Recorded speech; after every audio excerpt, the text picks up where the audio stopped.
Alright, so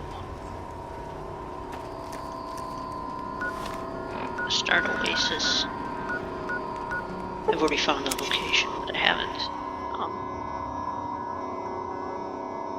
done it yet, you know. Outsider, you have arrived. Please come closer. I have something of the utmost urgency to speak to you about. Do hurry. He doesn't like to be kept waiting. I'm so glad you're here. It's been a while since anyone's visited us, and he's been waiting for someone like yourself to arrive. If you wouldn't mind following me, I'll bring you right to him. I'm sorry. In my excitement, I got ahead of myself. I'm Tree Father Birch, and I have the great fortune of being leader of his people, the Tree Minders. Beyond that gate is our home, Oasis. Yes, we're the Tree Minders. We're his people. If you'll just follow me inside, to the pavilion, all will be explained. Excellent. Please follow me. All will be explained soon. Welcome to Oasis, outsider.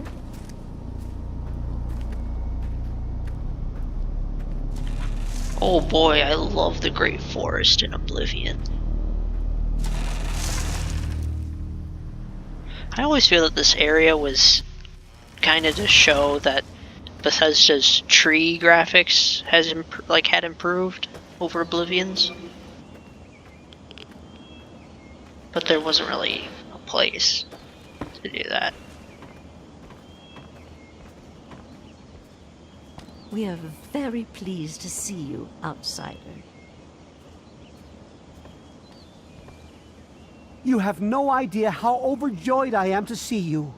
Normally, outsiders are forbidden inside Oasis, but he has made an exception. The innocent creatures are drawn here by his gifts. They come from across the wasteland to live in this sanctuary.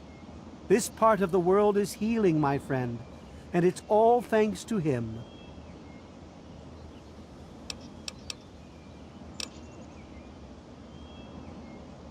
He's no mere god, my friend. He is the one who grows. He is the one who gives. And he is the one who guides. Thanks to him, the Tree Minders have a home. Treehouse. I would have preferred that he made the introduction, but I understand your hesitation. The Great One is a god tree. A living, breathing, speaking god tree. The Tree Minders are blessed to have this being watch over us.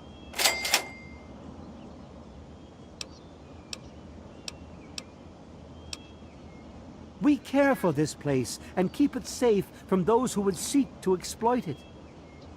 He gives to us, so we give back to him. It's an arrangement that's worked well for almost 2 decades. We shun technology and embrace nature. That's the life of a Tree Minder. And yet they all have assault rifles.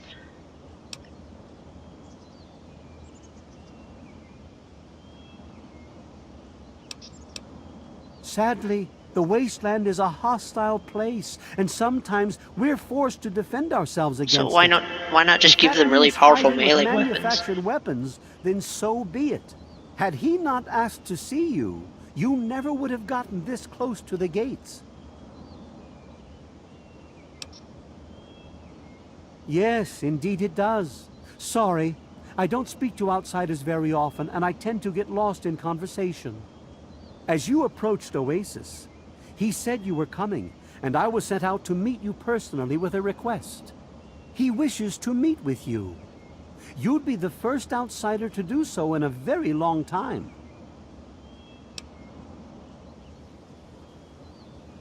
Yes, person. To meet him, you must undergo the ceremony of purification. Once that's complete, you'll be able to speak to him. Whenever you're ready, we may begin.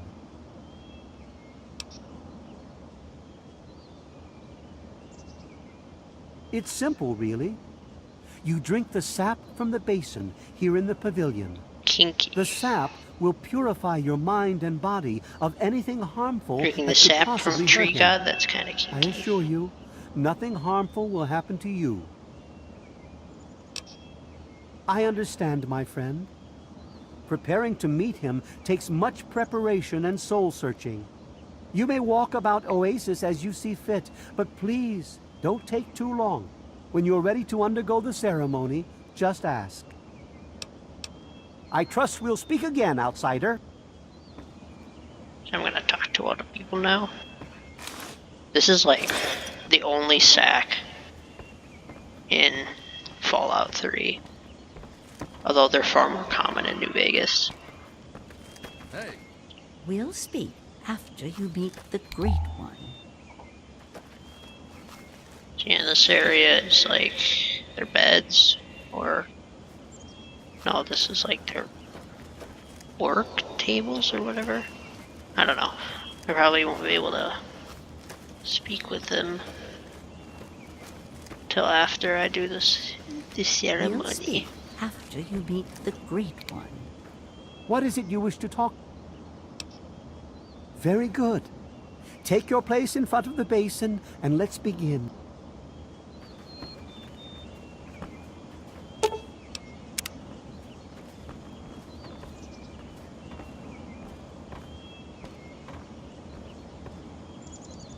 Please, drink the sap from the basin.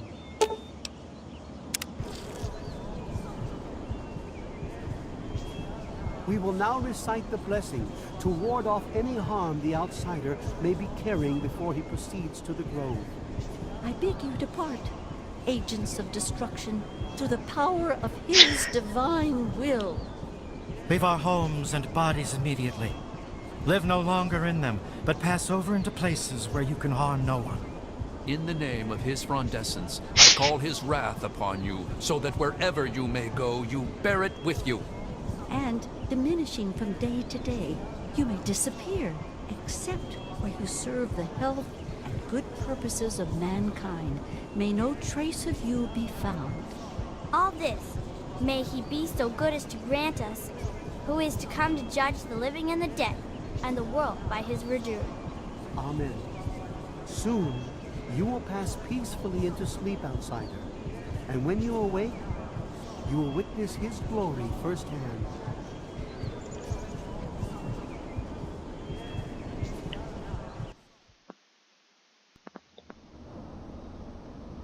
It's a tree. Not just any tree, this is a rather important character in Fallout 1 and 2. A character named Harold.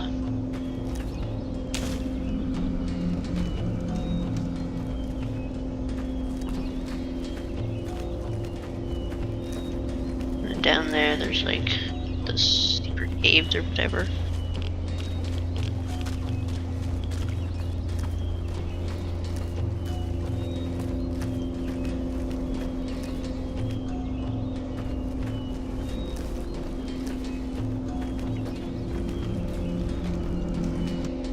Glad to see you're finally awake. I can't believe they made you do that stupid ceremony. They listen when I talk, but they don't hear. You know what I mean?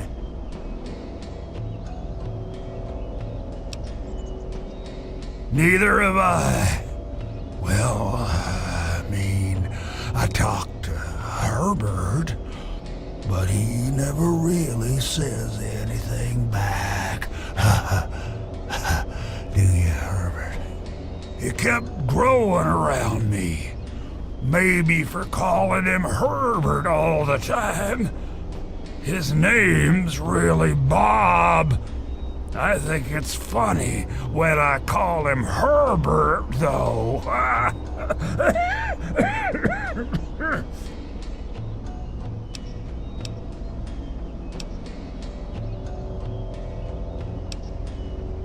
Well, You're quite clever. 10 intelligence. See, Bob used to ride around on top of my head. Sunk his roots right in there, you know? Well, eventually he got bigger than me, and then I pretty much ended up inside.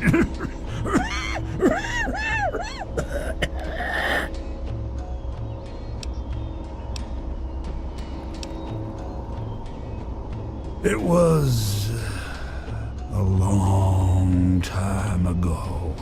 I tend to lose track. I was exploring some sort of a military base. So he's a special kind of other FEV people. ghoul. I think it was called Mariposa. Mariposa. We were pretty deep inside and we found some weird vats of this nasty green goo. Right when we were about to leave, I think we were attacked. Yeah. Last thing I remember before blacking out was something knocking my friend into the stuff. That's the guy that becomes the master. You have no idea how glad I am to hear that. Or we're glad to hear that. Me and Bob. I had you brought in here to ask a very simple favor. Would you please kill me? I got a door. Yeah.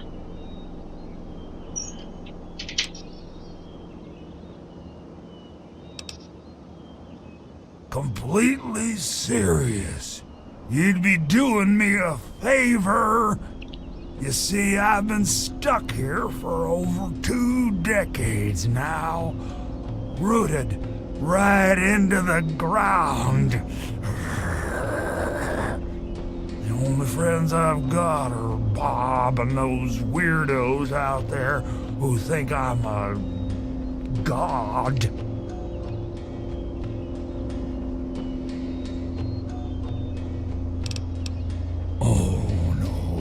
Don't worry about them. When you decide to go down there, I'll have a little chat with Birch and the rest of the gang. They usually don't understand a word I say, but I'll make them come around.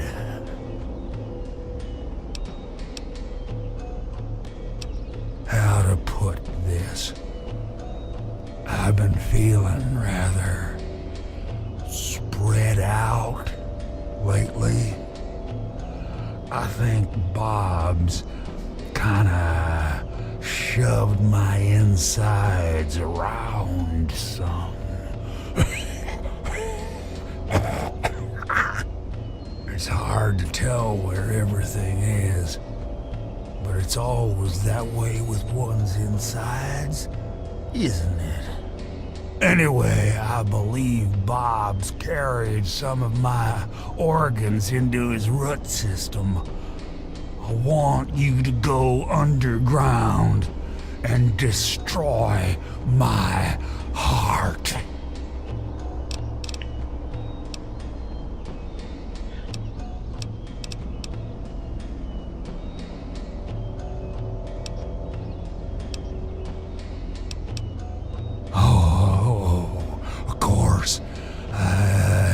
This is an unusual request, but hey, I'm an unusual tree, huh? Well, Bob is, anyway. We'll just keep it an open invitation then.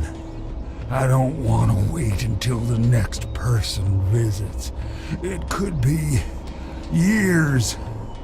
You're all I've got.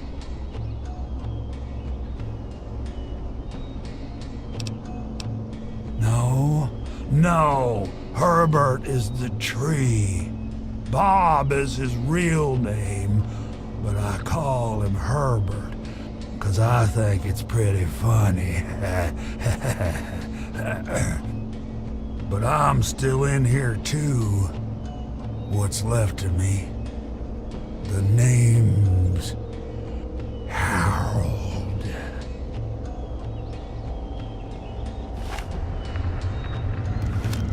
Look, Herbert, he's back. I told you. Oh, no. Fire would be too painful for me and poor old Bob. You keep that stuff away from us. The heart would be just fine. I won't feel a thing.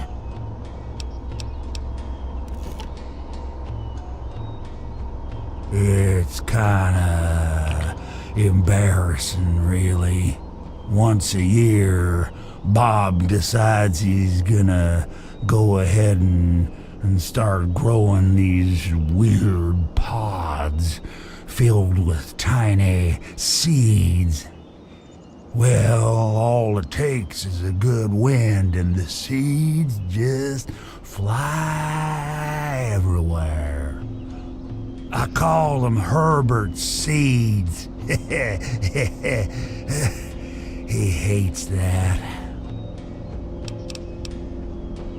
I've been literally rooted to this spot, thanks to Bob, for maybe 20 or 30 years. I can't even remember anymore. Can you imagine being stuck in one place for that long?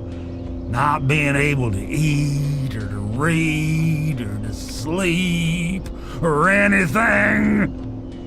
In the meantime, I have these tree minders bothering me every day about things I don't even care about. And I can't stand it anymore!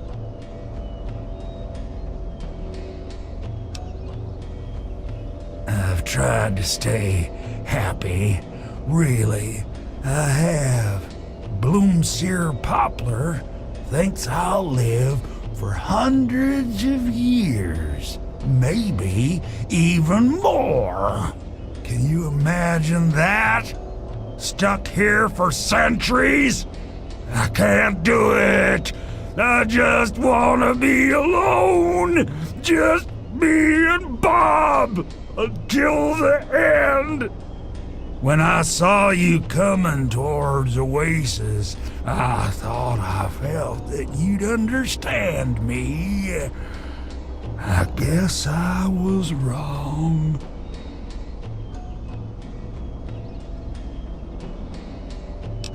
Yeah, you have a point there.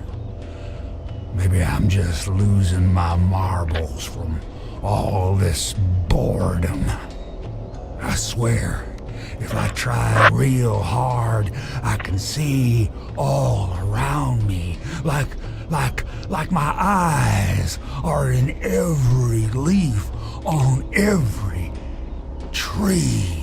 I think it's making Bob kind of jealous, 'cause he was the first tree in my life. And all that. Yeah, I'll leave it to good old Bob to get me stuck above some caves.